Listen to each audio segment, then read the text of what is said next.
नमस्कार दोस्तों, मैं हूं दीपिका और स्वागत करती हूं आपका दीपिकाज़ बॉक्स में। टीम इंडिया के स्टार स्पिनर कुलदीप यादव इन दिनों अपनी शादी को लेकर चर्चा में हैं। खबरों के मुताबिक उनकी शादी मसूरी के ऐतिहासिक सवॉय होटल में हो रही है। लेकिन क्या आप जानते हैं, जिस होटल में आज खुशियों की शहनाई गूंज रही है, वहीं की दीवारों के पीछे 100 साल पुराना एक ऐसा रहस्य छिपा है जिसने इस होटल को हॉन्टेड बना दिया। आज हम बात करेंगे सवॉय होटल के उस कुख्यात कमरा नंबर 23 की, जिसे आज भी इस होटल का सबसे डरावना कमरा माना जाता है। मसूरी का सवॉय होटल 1902 में बनाया गया था। ये होटल अपनी एडवर्डियन आर्किटेक्चर और शाही माहौल के लिए मशहूर था। ब्रिटिश काल में ये जगह अमीर अंग्रेज अफसरों और शाही मेहमानों की पहली पसंद हुआ करती थी। कहा जाता है कि यहाँ कभी बड़े बड़े अधिकारी, राजघरानों के लोग और विदेशी मेहमान ठहरते थे। लेकिन 1911 में यहाँ एक ऐसी घटना घटी जिसने इस आलीशान होटल की पहचान हमेशा के लिए बदल दी। कहानी शुरू होती है 1911 से। एक अंग्रेज महिला लेडी गार्नेट ओरमे अपनी सहेली मिस माउंट स्टीफन के साथ सवॉय होटल में ठहरी थी। लेडी गार्नेट आध्यात्मिक शक्तियों और जादू टोने में गहरी रुचि रखती थी। कहा जाता है कि वो अक्सर आत्माओं से संपर्क करने की कोशिश करती थी। लेकिन एक सुबह होटल के कर्मचारी ने उन्हें उनके कमरे में मृत पाया। ये कमरा था कमरा नंबर 23। जब जांच शुरू हुई तो मामला और भी रहस्यमय बन गया। जांच में पता चला कि लेडी गार्नेट की मौत स्ट्रिचनाइन नाम के जहर से हुई थी। ये जहर उनकी दवा की बोतल में मिला हुआ था। लेकिन सबसे चौंकाने वाली बात ये थी कि कमरा अंदर से बंद था। दरवाजा भी बंद था और खिड़कियां भी। यानी कोई अंदर आया भी नहीं था और कोई बाहर गया भी नहीं था।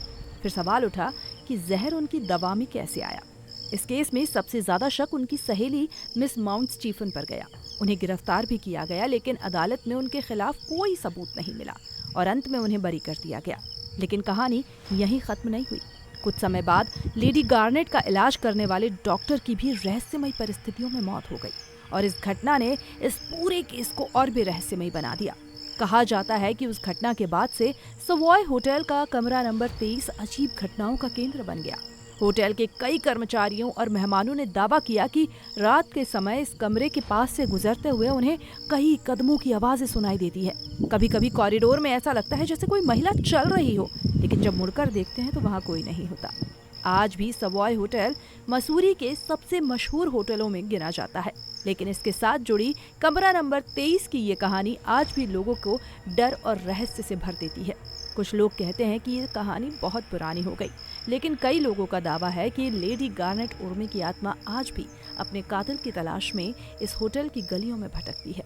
अब सवाल ये है कि क्या ये सिर्फ एक संयोग था या फिर सच में सवॉय होटल की दीवारों में आज भी कोई रहस्य जिंदा है। अब चूंकि आज हर तरफ खुशी का माहौल है, क्योंकि टीम इंडिया के शानदार स्पिनर कुलदीप यादव अपने जीवन की नई शुरुआत कर रहे हैं। शादी सिर्फ दो लोगों का साथ नहीं होती, बल्कि दो परिवारों और दो जिंदगियों का खूबसूरत मिलन होती है। हम दिल से यही कामना करते हैं कि कुलदीप यादव और वंशिका चड्ढा का ये नया सफर प्यार, सम्मान और खुशियों से भरा रहे। ईश्वर से प्रार्थना है कि उनके जीवन में हमेशा विश्वास, समझ और साथ बनी रहे। हर मुश्किल में वो एक दूसरे की ताकत बने और हर खुशी को साथ में मिलकर बनाए। उनका ये रिश्ता समय के साथ और भी मजबूत होता जाए और उनकी जिंदगी खुशियों, सफलता और शांति से भरी रहे। क्योंकि आखिर में हर डरावनी कहानी के बाद एक खुशहाल कहानी भी लिखी जानी चाहिए और शायद आज सवॉय होटल की कहानी में वही नया अध्याय जुड़ गया है। कुलदीप और वंशिका को उनकी नई जिंदगी के लिए ढेर सारी शुभकामनाएं।